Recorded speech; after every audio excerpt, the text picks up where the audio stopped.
Nadine nous a rejoint pour nous parler de cette 10e édition des Nuits de la lecture Ville et Campagne. Ça va se passer à Blozac, dans le Gard, bien sûr, le 30. On précise que vous êtes la présidente de l'association Écrit-Lire. Quelques mots sur cette association. Alors, Écrire, c'est une association qui a été créée en 2024 et qui a pour objet de promouvoir la lecture et l'écriture. En fait, ce sont des moments de rencontre où l'on échange sur les livres, sur nos lectures, sur notre plaisir de lire. C'est très convivial et ensuite c'est suivi d'un atelier d'écriture. L'association a également des événements tout au long de l'année, notamment donc la lecture à voix haute et aux chandelles dans le temple de Blozac, et ça sera vendredi 23 janvier à 18h30. C'est un très joli temple, bien chauffé. Voilà, il y a une quinzaine de personnes qui vont lire des extraits par rapport au thème de cette année, qui est un thème national, qui est ville et campagne.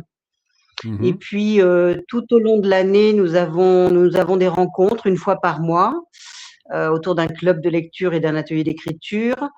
Nous avons en février, j'avais envie que les jeunes sortent un peu, reviennent un peu plus tôt dans l'espace public.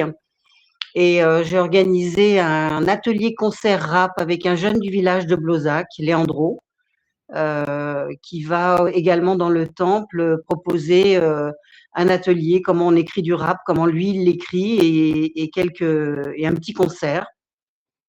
Eh oui, alors, Euh, ce qui va être intéressant, c'est, comme tu fais partie de cette association, est-ce qu'on constate qu'il y a un retour un petit peu des jeunes, justement, vers l'écriture, vers la lecture ou pas?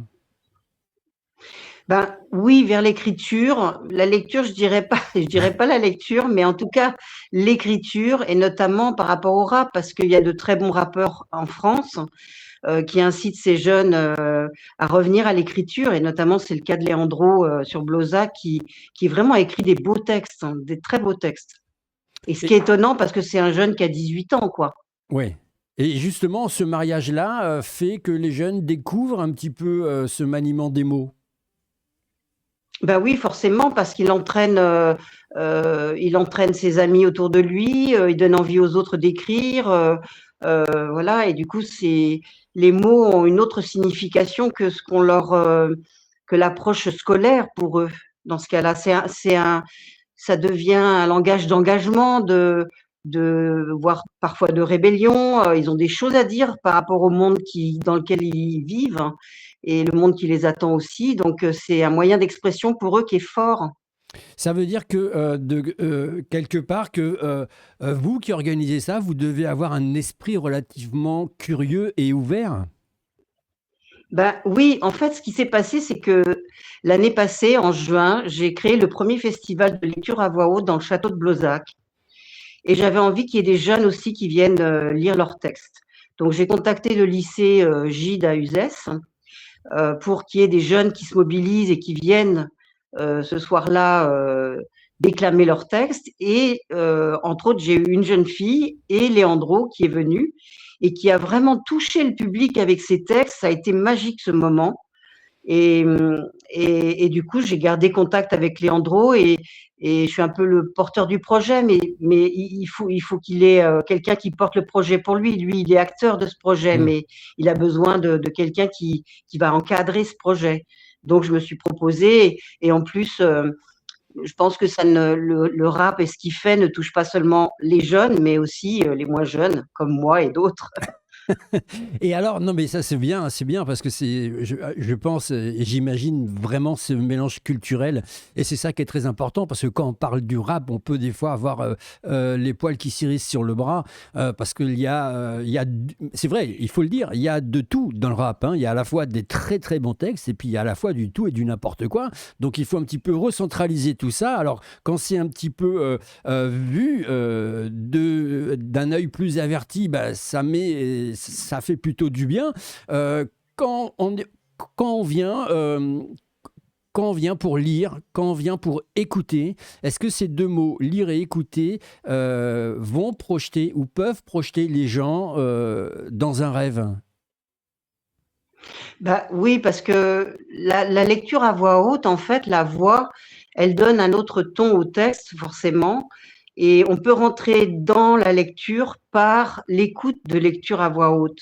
C'est-à-dire que le texte, étant donné qu'il a une autre résonance sur la personne, ça peut lui donner envie de lire alors qu'elle ne lit pas habituellement.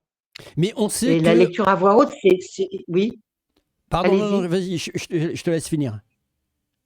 Oui, la lecture à voix haute, c'est ça le principe en fait. Ça, c'est une sonorité qui va toucher l'intériorité. Les gens sont touchés quand les gens lisent à voix haute, plus que s'ils lisent un texte dans leur tête. Voilà, Ouais. c'est assez étonnant. Et on sait quand même que peu importe la personne qui lit, mais on sait, enfin moi j'ai des souvenirs d'avoir assisté à des choses magnifiques, on sait que la personne qui va lire, homme ou femme, si en plus elle a un timbre de voix spécifique, là on peut être vraiment encore plus transporté dans cette irréalité. Ah, mais c'est certain, c'est certain. En même temps, je vous dirais qu'il y a des gens qui n'avaient jamais lu à voix haute, notamment au petit festival poétique et sonore de l'année passée, Mhm. où on a déjà fait l'événement des Nuits de la lecture l'année dernière aussi, et qui n'avaient jamais lu à voix haute et qui ont été transcendés par ça. D'un seul coup, ils se sont dit, mais finalement, je peux donner vie à ce texte, et quand moi je le lis, ça a une résonance sur les gens et ça a une autre résonance encore sur moi.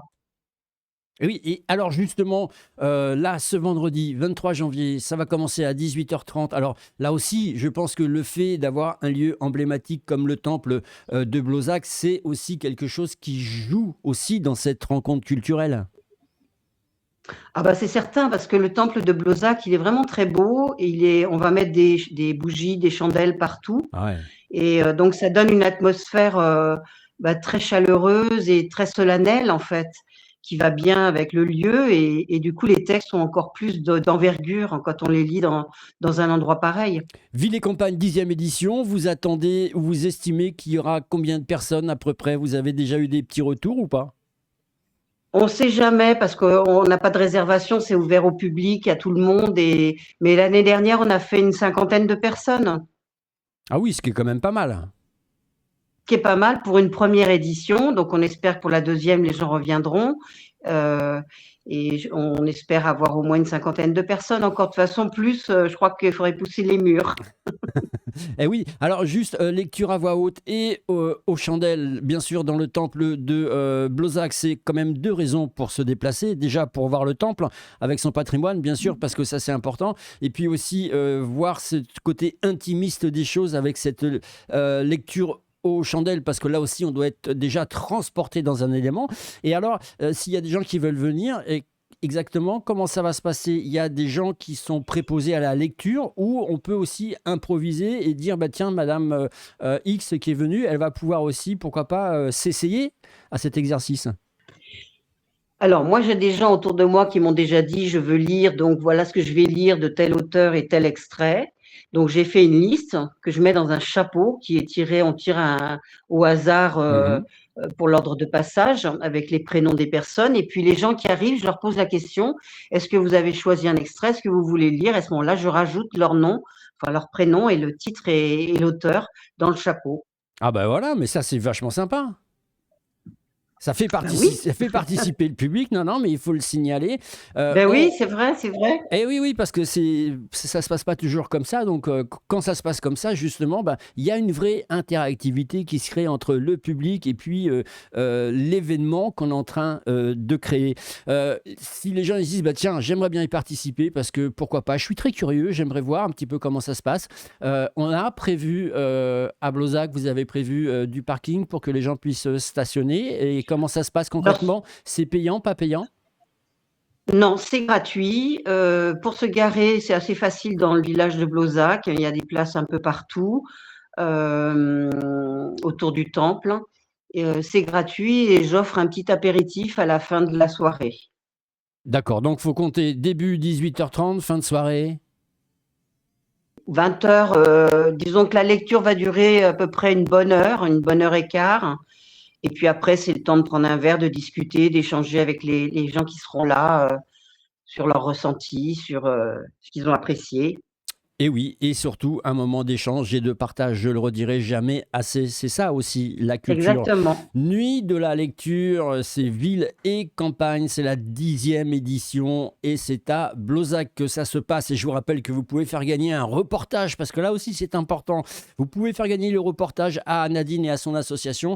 Il vous suffit de voter le chiffre en haut à droite qui vient de s'afficher. C'est le chiffre numéro 2. Merci beaucoup Nadine. Merci à vous.